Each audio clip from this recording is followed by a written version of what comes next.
반갑습니다. 돌집사TV입니다. 자, 이번 시간은 이 과목 볼 건데요. 화물 취급 요령은 우리가 생각해보면은 아주 당연한 내용들이 많이 나옵니다. 그래서 이거는 단순 암기도 중요하지만 조금 더 생각을 해보면서 그렇구나 라고 이해를 하시면서 공부를 해보셨으면 좋겠습니다. 자, 그럼 바로 문제 보도록 할게요.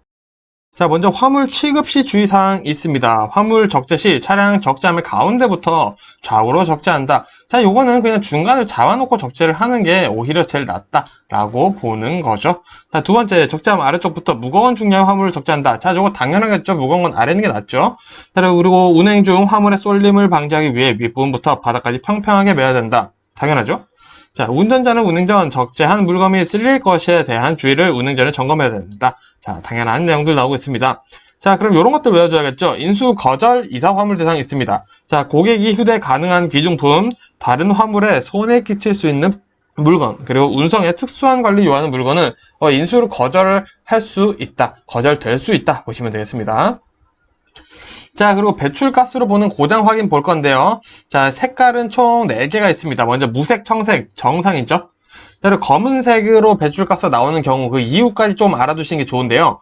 자, 먼저 불완전 연소가 되고 있는 겁니다. 그 왜? 초크 고장이 났거나 에어클리너, 엘리먼트가 막혀 있거나 연료 장치가 고장났을 경우에는 검은색으로 배출가스가 나오고 있습니다. 자, 그리고 백색, 흰색이죠. 다량의 엔진 오일이 실린더 위로 올라와서 연소를 하는 거예요. 자, 왜? 헤드 게스킷이 파손되었거나 밸브의 오일실이 노후되었거나 피스톨링이 마모된 경우, 자, 이런 경우에는 오일들이 새어나올 수 있겠죠. 그렇기 때문에 흰색으로 이제 실린더 위로 올라와서 연소가 가능해진다 보시면 되겠습니다. 자, 요 장치들 좀 보도록 하겠습니다. 먼저 현가 장치인데요. 완충 장치, 우리 전문용어로 쇼바라고도 하죠. 자, 주요 기능은 뭐냐? 자동차의 높이를 유지해주거나 노면의 충격 완화를 해주죠. 그리고 올바른 휠 얼라인먼트를 유지해주기 위해 현가 장치가 존재합니다. 휠 얼라인먼트는 조향 장치죠.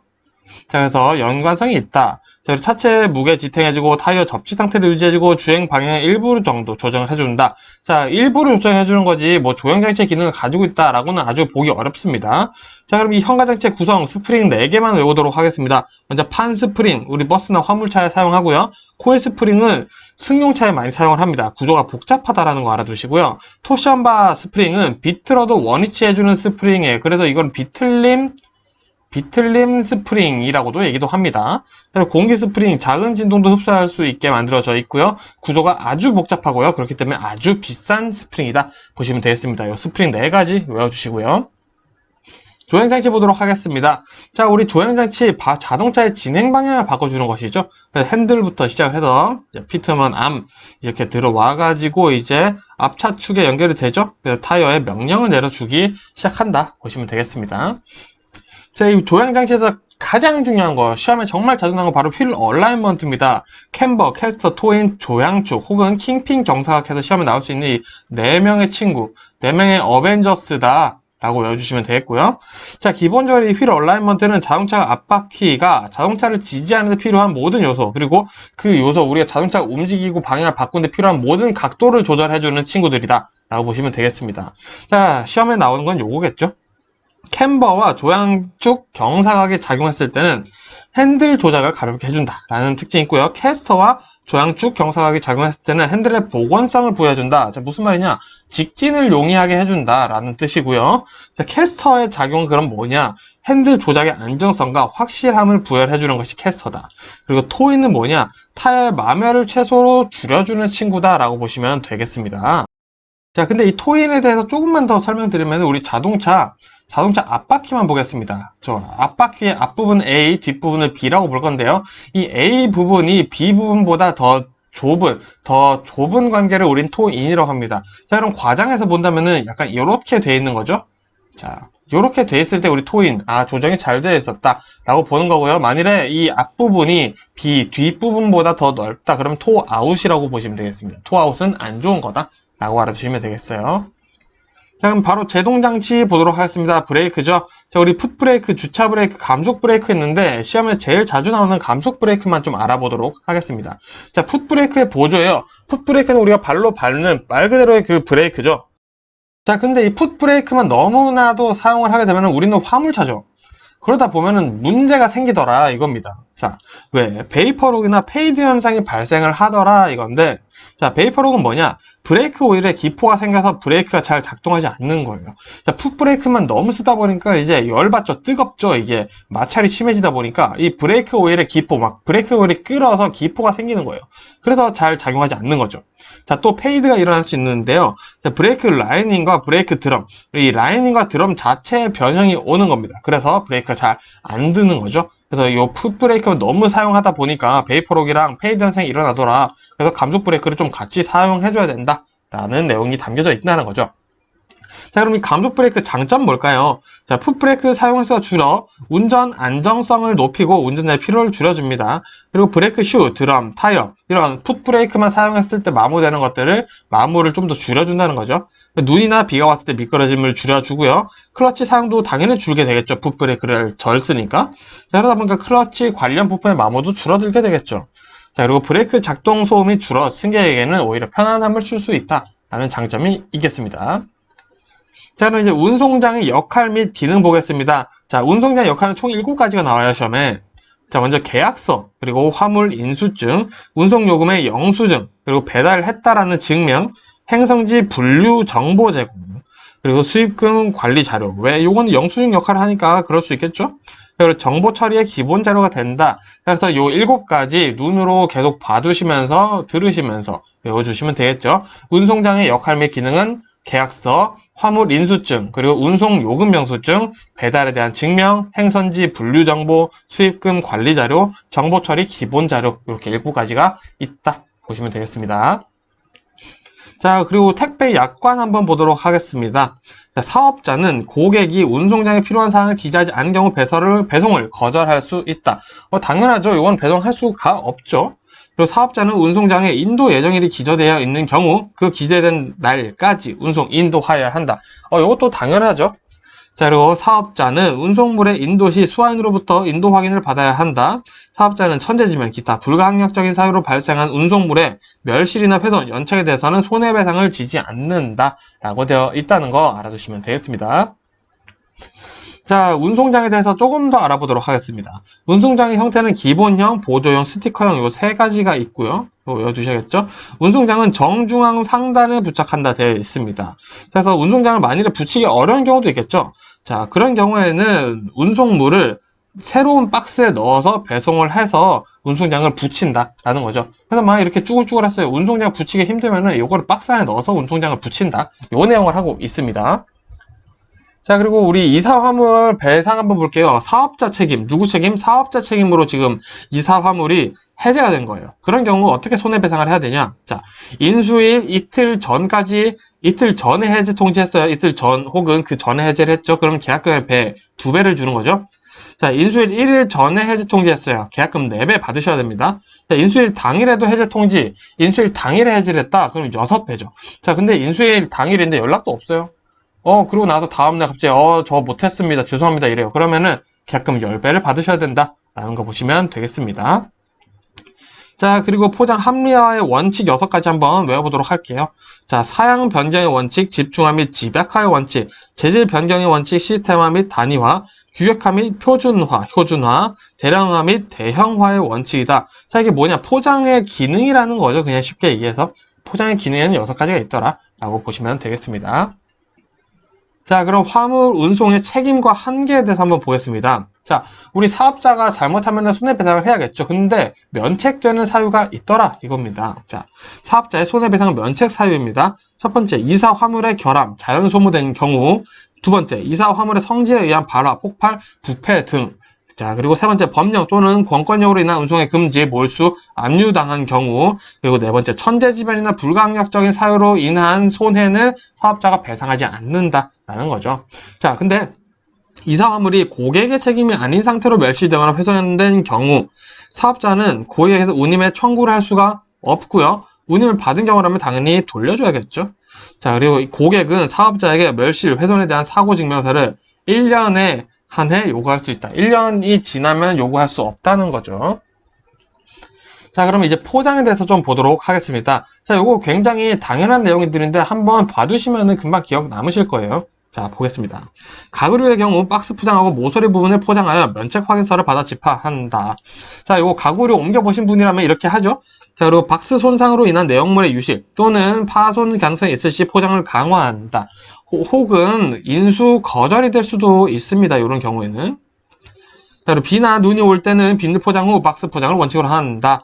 그리고 서류 등 부피가 작은 물품엔 작은 박스에 넣어 포장을 집하한다. 자, 이런 거, 뭐 볼트, 너트 이런 굴러다니기 쉬운 것들은 따로 포장을 해서 집하한다라는 내용인 거죠. 자, 그럼 포장의 개념을 보면 크게 세 가지로 나눌 수 있습니다. 자, 게장, 내장, 외장이 있는데요. 간장게장 아니고요. 자, 죄송합니다. 보자. 물품을 개개, 게장이니까 개개 하나하나 하는 거죠. 각각 포장하는 것으로 낱개 포장이라고 합니다. 자, 내장, 안을 포장하는 거죠. 내부의 수준, 습기, 충격 등을 방지하기 위해 하는 내부 포장이고요. 자, 외장은 겉을 싸는 겁니다. 겉을 단단하게 싸는 거예요. 상자, 포대, 나무 등의 물품을 넣거나 결속한 상태 혹은 그런 외부 포장들을 모두 얘기를 하는 것을 외장이다 라고 하고 있습니다. 자, 이어서 화인 보겠습니다. 자, 화인이라는 뭐냐?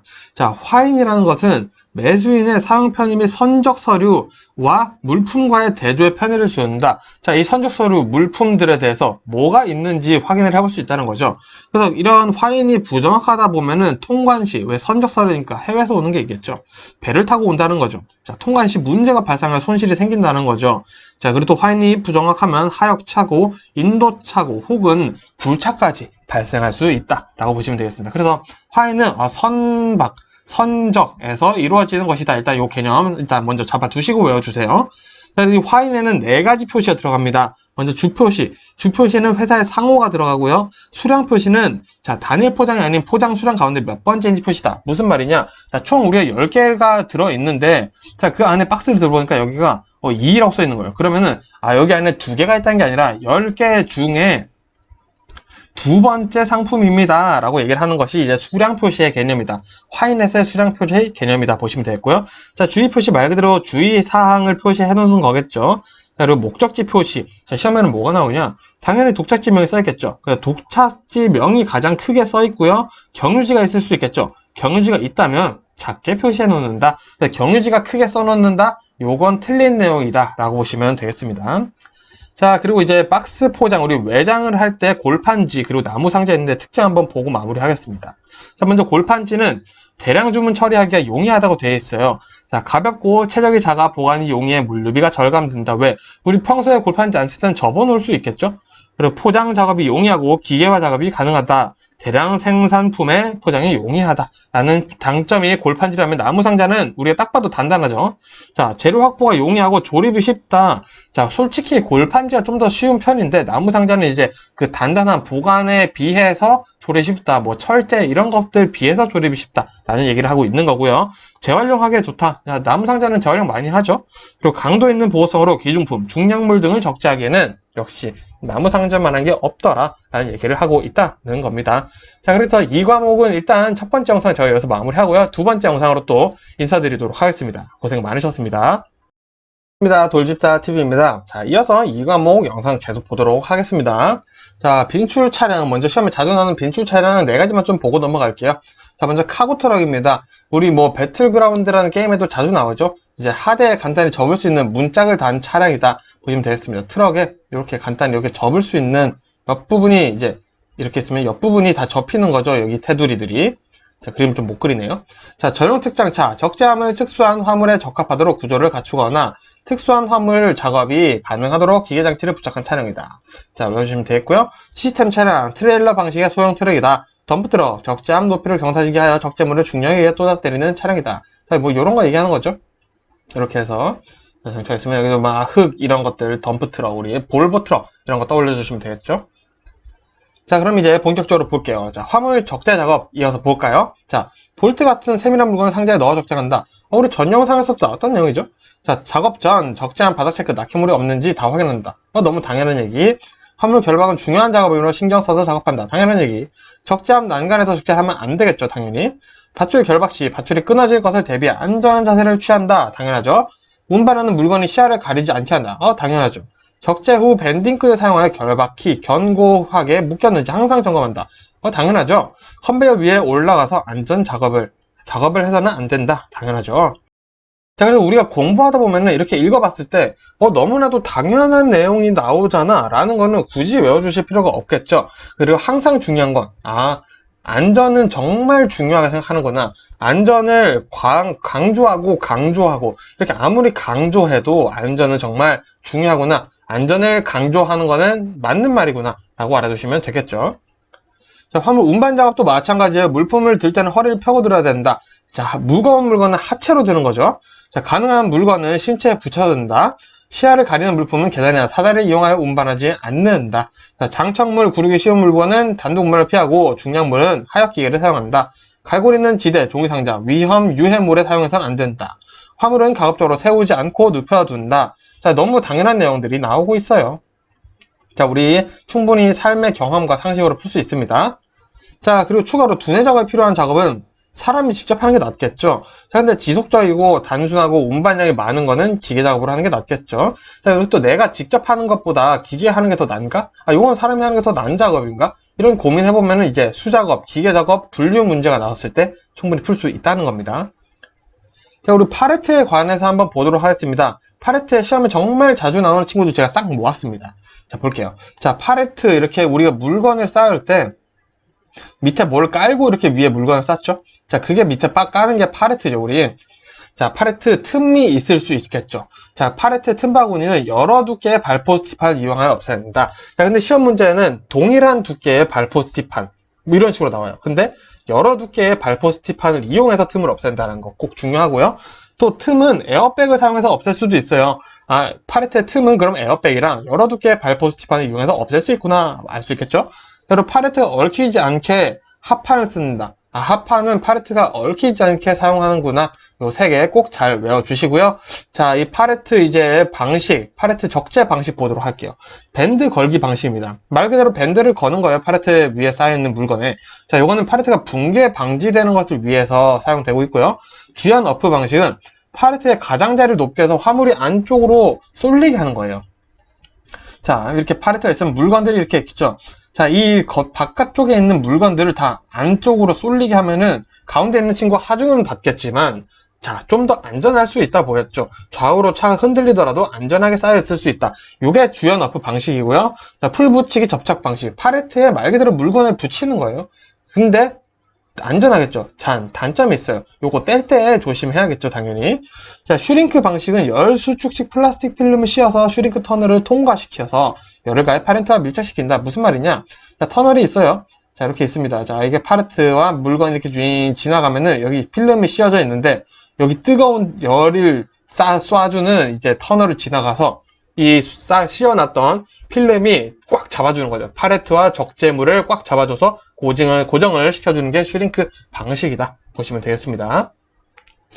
자, 컨테이너에 관한 문제들을 좀 볼까요? 자, 이 컨테이너 적재를 할 때 확인해야 되는 것들이죠. 자, 손해 여부, 그리고 봉의번호를 체크하고 배착에 통보한다. 이상 있다 없다 통보해주는 거죠. 그리고 상차 후에는 도착 장소와 도착 시간을 체크한다. 자, 이 체크한다라는 게 상당히 중요해요. 자, 상차 전에 이 도착 장소와 도착 시간을 먼저 배차기한테 통보를 받습니다. 자, 그리고 상차 다 했어요. 그리고 한 번 더 체크한다. 두 번째 확인한다라는 내용이죠. 두 번째. 이 체크라는 것은 두 번째 확인한다라는 겁니다. 상차 전에도 확인하고 상차 후에도 확인한다는 거죠. 상차 전에는 배차 지시를 받는 게 중요하고요. 자, 상차 전에 상차지와 도착 시간, 도착 장소 통보를 받겠죠. 그래서 상차 후에 체크를 하는 거겠죠. 상차 전에 배차계로부터 컨테이너 중량도 같이 통보를 받는다. 알아두시면 되겠습니다. 자, 그리고 이 컨테이너 운송을 보시면은 대단히 투자가 있어야 돼요. 자, 무슨 말이냐? 돈이 많이 든다는 거예요. 돈. 자, 굉장히 고도라는 거죠. 그래서 고도의 전문 지식과 기술이 있어야 되고요. 컨테이너 하역 시설이 있는 항구만 당연히 입항해야겠죠. 아니면 물건 내릴 수가 없겠죠. 자, 이어서 컨테이너 용어 및 운송 방법 보겠습니다. 자, 피기백. 우리 피그 하면 돼지잖아요. 서부 영화 보다 보면은 이 돼지, 소 이런 가축들을 열차로 옮기는 걸 볼 수가 있습니다. 자, 그래서 컨테이너를 열차에 적재하는 방법이에요. 물론 피기백이랑 스펠은 다른데 이렇게 외우라고 말씀드리는 거고요. 자, 버디. 우리 옛날에 버디라는 메신저가 있었죠. 근데 날개가 달렸어요. 버디는 날아간다. 약간 날아가는 느낌인 거죠. 그래서 컨테이너, 항공, 비행기, 날아가는 항공에 적재하는 운송 방법이다. PC백. 우리 PC 물고기죠. 자, 그래서 선박에 적재하는 물고기를 잡으려면 배 타고 나가야 되죠. 자, 물론 그 PC와 물고기 PC 스펠은 다릅니다. 자, 그리고 나오는 게 이제 행어 컨테이너, 뭐 이런 행잉이 달려있다, 달려있는 것이라는 뜻이에요. 그래서 일반 건어물 이런 것들, 천장에 매달 수 있는 것들 행어 컨테이너라 한다. 그리고 플랫폼 컨테이너, 중량물이나 부피 큰 화물을 운송할 때 쓰고요. 천장 개방형 트라이 컨테이너, 자, 오픈탑이라고도 나올 수 있어요. 자, 컨테이너 일정으로 지붕이나 벽 등이 개방되어 있는 컨테이너다. 그래서 솔리드 벌크 컨테이너. 자, 벌크라는 게 포장을 하지 않았다는 뜻이죠. 그래서 우리 몰드, 소맥분, 사료, 흙, 뭐 이런 것들을 운송할 때 쓰는 컨테이너가 솔리드 벌크 컨테이너다. 보시면 되겠습니다. 자, 그리고 화물 인수 방법 보도록 하겠습니다. 이것도 사실은 당연한데 중요한 내용들만 볼게요. 자, 포장 및 운송장 기재 요령을 숙지하고 인수한다. 인수 집화 예약은 접수되는 기자에 누락해서는 안 된다. 집화 자재 품목 및 금지 품목은 그 취지를 알리고 정중히 거절한다. 인수 거절을 할 수 있다는 거죠. 그리고 제주도 및 도서 상간지역인 경우 운임의 변경을 수화인에게 알려주고 동의를 구한 뒤 인수한다. 자, 도서 상간지역, 제주도는 운임비가 더 붙죠. 요거를 꼭 말해주고 인수를 하라는 겁니다. 그리고 화물 인수증에 관한 시험 문제들이 좀 나와요. 자, 이 화물 인수증은 수령원이 누구인지 꼭 자필로 받아야 한다. 자필로 받아야 한다는 거 꼭 알아두시고요. 자, 같은 장소에 여러 화물이 배송될 수도 있겠죠. 그런 경우에는 인수증에 실제 수령을 기재해줘야 되고요. 자, 근데 수령인과 수화인이 다른 거예요. 막상 물건을 보내러 갔더니 그런 경우 수화인과 어떤 관계인지, 연락처는 몇인지 이런 거를 꼭 잘 해놔야지 분실사고가 일어나지 않는다는 겁니다.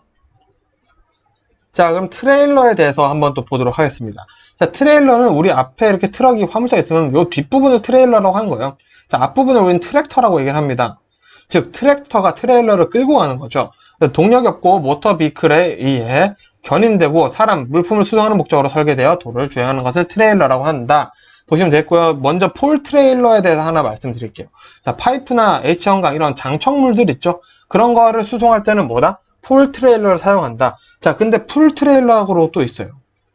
자, 풀 트레일러다라고 또 있습니다. 폴 트레일러와 풀 트레일러는 엄연히 아주 다른 친구들입니다. 그래서 이거 꼭 알아두시고요. 우리는 폴 트레일러를 외울게요. 왜? 폴 트레일러를 내가 확실히 알고 있으면은 풀 트레일러에 대한 설명이 나왔을 때, 이거는 폴 트레일러가 아닌데? 라고 역으로 생각해서 풀 수 있기 때문에 두 개 다 외우는 것은 오히려 귀찮은 짓이다. 라고 말씀드리는 거죠. 자, 그리고 아지테이터는 그냥 우리 믹서차예요. 시멘트 골재 혼합해서 성능 반죽하는 거 있죠? 자, 믹서차, 아지테이터라고 한다. 굳이 그렇게 한다. 보시면 되겠고요. 자, 트레일러 구조에 따른 종류 좀 보도록 하겠습니다. 자, 평상식, 보통이라는 거죠. 보통 평상시라고 하는 겁니다. 평면에 하드를 갖춰 일반 화물이나 강제 등의 수송에 적합하다. 자, 저상식은 그런 무게중심이 낮은 거죠. 우리 저상식 버스와 비슷한 겁니다. 그래서 무게중심이 낮으면 무거운 거를 실어도 되겠죠? 그래서 불도저나 기중기 등 건설 장비 운반에 적합하죠. 중저상식은 저상식이랑 평상식 사이입니다. 그래서 대형 핫코일이나 중형 블록 화물 등 중량 화물에 적합하다 되어 있는데, 자, 이 중저상식이 시험 문제 나온다. 절대 혼자 안 나옵니다. 같이 나온 단어보다 핫코일이다. 혹은 코일. 핫코일 얘기 나왔다. 핫코일이라는 단어가 나왔다. 무조건 중저상식에 대한 설명이다. 고민할 필요도 없습니다. 요거는 무조건이에요. 자, 스켈레탈 트레일러. 자, 컨테이너 운송을 위해 만든 거고요. 벤 트레일러. 예, 벤 트럭이랑 똑같은 겁니다. 일반 잡화 및 냉동 화물 등 이런 것들을 운반하는 데 쓰고요. 오픈 트레일러, 오픈 탑 트레일러. 자, 천장 개방형, 우리 아까 화물차 있었죠? 똑같습니다. 천장에 개구부가 있어서 되게 높은 물건, 높이가 높은 그런 것들을 실을 때 아주 좋겠죠. 저는 뭐 특수 용도 트레일러 보면 덤프 트레일러, 탱크 트레일러, 자동차 운반용 뭐 이런 것들이 특수 용도 트레일러에 속한다 보시면 되겠습니다. 자, 그리고 화물 취급 및 입출구한 볼 건데요. 이것도 사실 당연한 얘기예요. 자, 화물을 옮기거나 입출구하는데 바닥이 미끄럽거나 장애물이 없도록 당연히 해야겠죠. 자, 운반자의 시야 확보 당연하죠. 안전이 최우선시 된다. 이런 내용들은 무조건 안전이 최우선시 된다라는 거 꼭 잊지 마시고요. 자, 위험물, 독극물, 주유 취급 관련 당연히 조심해야겠죠. 자, 누수, 누유는 이런 것들은 회수 조치하고요. 주변 정리 후 취급을 하고요. 방호 수단을 구비하고 안전 조치에 각별히 신경 써야 된다라는 거 되어 있습니다. 자, 그래서 여기 요렇게 한번 제가 얘기를 해볼게요. 자, 독극물 운반을 해요. 자, 첫 번째, 자, 항상 안전 대비를 한다. 자, 두 번째, 항상 안전 조치를 한다. 자, 이 두 가지 중 뭐가 더 맞는 말일까요? 자, 둘 다 비슷해 보이지만 전혀 다릅니다. 첫 번째, 항상 안전 대비를 한다. 이거는 내가 언제든지 도망갈 수 있게, 피할 수 있게, 다치지 않게 해주라는 거죠. 자, 이것도 맞는 말입니다. 자, 근데 두 번째는 항상 안전 대비, 안전 조치를 할 수 있게 한다는 거죠. 즉, 독극물이 쏟아졌어요. 그 내 몰라라 이렇게 쏟아지고 나서 도망가면은 더 큰 사상자가 발생할 수 있다는 거죠. 그래서 여기에 대해서 어느 정도 전문가로서 책임감을 가지고 이 독극물이 쏟아졌을 때 조치를 할 수 있는 도구들을 항상 가지고 있어야 된다라는 내용도 시험에 출제되고 있다라는 거 꼭 알아두시면 좋겠습니다. 자, 그리고 이 과목에는 뭐 운행 요령 이런 거 나와요. 규정속도 준수, 비포장 도로에서 서행하고 정량 적재 준수한다 뭐 이런 내용들 나오는데 읽어보시면은 맞는 말인지 틀린 말인지 충분히 우리 이 정도는 구분하실 수 있잖아요. 저보다 더 잘 구분하실 수 있는 거를 제가 너무 잘 알고 있어서 넘어가겠습니다. 자, 그럼 이제 중요한 내용 봐야겠습니다. 자, 고속도로에 제한되는 차량들이 있더라라는 거죠. 그래서 우리 화물차 같은 경우에는 제한되는 경우가 상당히 많습니다. 그래서 시험 문제에 나올 가능성도 상당히 높다는 거죠. 자, 외우겠습니다. 자, 축하중은 10톤 초과하면 제한되고요. 총중량은 40톤 초과하면 제한됩니다. 길이는 적재물을 포함한 길이가 16.7 초과되면 제한되고요. 폭은 적재물을 포함한 차량의 폭이 2.5m 초과되면 제한됩니다. 높이는 적재물을 포함한 차량의 높이가 4.0m, 4m 초과하면 제한되고요. 안전하다고 판단된 경우는 4.2m까지 가능하다. 그리고 모래, 흙, 자갈 이런 쓰레기들 날아갈 수 있는 운반, 흙 이런 것들을 운반하는데 덮개가 없다 제한되는 거고요. 적재물, 파손품 낙하될 수 있다 제한되고요. 자, 저속 차량, 이 운행 속도가 50km/h 미만의 차량은 제한돼요. 왜? 우리 고속도로 최저 속도 제한이 50이죠? 그래서 그런 거겠죠. 자, 그리고 이상 기후 시에는 연결 차량은 제한된다. 뭐 풀카고나 트레일러 이런 카라반 이런 것들은 고속도로 타다가 벌금 맞을 수도 있다. 그래서 잘 확인하고 다니셔야겠습니다. 요 내용 시험에 자주 나오만 하겠죠. 자, 그리고 이제 사고에 대해서 좀 볼 건데요. 제가 파손 사고 원인과 대책으로 다른 것도 설명드리겠습니다. 우리 일단 택배, 화물 이런 것들이 파손됐다. 왜겠어요? 자, 집합이 화물에 포장 불량이 됐을 수도 있습니다. 고객의 잘못일 수 있고요. 무분별해 너무 막 적재를 한 거예요. 그러다 보니까 파손 날 수 있죠. 그리고 상하차시 막 던진 거예요. 그러다 보면 사고 날 수 있겠죠. 그래서 어떻게 하냐? 자, 대책이죠. 집합이 고객의 내용물의 정보를 듣고 포장 상태 요거는 좀 더 보강 포장해 주셔야겠습니다. 내일 다시 올게요. 이렇게 얘기를 하거나 가볍거나 가볍더라도 화물은 던지면 안 되겠죠. 자, 이런 내용들 우리가 파손 사고가 나지 않게 하려면은 나라면 어떤 행동을 취할까? 이렇게 생각해 보면 굳이 이 내용들을 외우실 필요가 없다는 겁니다. 자, 마찬가지예요. 자, 우리 분실 사고 한번 떠올려 볼까요? 자, 화물 이런 것들이 분실이 일어나요. 왜? 도난 때문에 있을 수 있겠죠. 자, 그럼 이 도난 언제 일어나냐? 차량을 이석하는 경우 이석 시 발생할 수 있습니다. 자, 예를 들어 내가 이 오피스텔 택배를 하는데 두 개가 너무 가까워요. 여기다 그냥 차 세워놓고 빨리 갔다 오자. 갔다 왔는데 문을 안 잠갔어요. 자, 이럴 때 분실 사고 일어날 수 있겠죠. 또, 자, 분명히 나는 수화인한테 줬는데 알고 봤더니 수령인이랑 수화인이랑 달랐던 거예요. 막상 나는 수화인에게 줬는데 못 받았다고 막 그러는 거예요. 알고 봤더니 엄한 사람한테 줬던 거죠. 이런 것도 분실사고가 될 수가 있다는 겁니다. 자, 또 오손사고 있어요. 오손사고 더러워지는 거죠. 왜? 택배, 고객이 김치를 포장을 했는데 다 터졌어요. 그럼 옆에 다 더러워지는 거죠. 또 한약, 약재류, 한약재료 이런 것들이 포장이 불량해서 터져버리면 주변이 다 더러질 수 있겠죠. 자, 대체 어떻게 하냐? 보강 포장이 거의 답이라고 볼 수 있겠습니다. 그래서 우리 이런 문제들이 나왔을 때는 나라면 어떻게 할까? 한번 상식선으로 생각해보자. 내 경험 중으로 바탕으로 고민해보자. 이런 식으로 문제를 풀 수 있는 게 정말 화물에는 상당히 많이 나오니까 내가 외우지 못했던 거라도 찍지 마시고 시간 충분히 있으니까 문제 꼭 잘 읽어보시면 풀 수 있습니다. 자, 끝으로 그럼 이제 운송물의 수탁 거절 가능 사유 보고 이 과목 마무리할게요. 자, 먼저 택배사마다 다른 기준이 있는 두 가지가 있습니다. 자, 포장의 가로, 세로, 높이의 합이 각 회사 기준을 초과하는 경우. 자, 이거 회사마다 다릅니다. 무게가 각 회사의 기준을 초과하는 경우. 이것도 회사마다 다르고요. 자, 공통사항 볼까요? 가액이 300만원 초과하는 경우 밀수품, 군수품, 부정품. 당연히 안 되죠. 자, 현금, 카드, 수표, 증권 등 현금화가 가능한 물건인 경우 안 된다. 그리고 미풍양속 반하는 경우 안 되고요. 인화물질이나 위험한 물건은 안 되겠죠. 그리고 동물 당연히 안 되죠. 시체 이런 것도 당연히 안 됩니다. 자, 고객이 운송량에 필요한 내용을 기재하신 경우 요거는 못하는 거죠. 자, 어디로 보내 이런 거 안 썼으면 못하는 거죠. 자, 운송에 적합한 포장이 안 되는 경우 고객에게 요청을 하는 겁니다. 이거는 우리가 해주는 게 아니에요. 고객이 해주셔야 됩니다. 그리고 고객이 운송물 확인을 거절하거나 운송물과 다른 내용으로 운송장을 기재한 걸 내가 알았어요. 그러면은 이거는 보낼 수 없습니다. 거짓말 하시면 못 보내요. 라고 고객에게 얘기를 해줘야 됩니다. 즉 고객이 잘못했으면은 이거는 우리가 해주는 건 아니에요. 고객이 뭔가 실수를 했으면 이거는 우리가 어떻게 해주면은 그 수많은 사람도 어떻게 다 합니까? 그죠? 그럼 포장업체를 하죠. 그죠? 자, 어쨌든. 자, 여기서 수탁 거절될 수 있는 사유들이 이렇게 있는데 천천히 읽어보니까, 이거 굳이 뭐 안 외워도, 맞는 말이네. 라고 생각하고 넘어가 볼 수가 있다는 거죠. 자, 이렇게 해서 어쨌든 2과목 마무리 해보고요. 저는 또 3과목으로 인사드리겠습니다. 고생 많으셨습니다.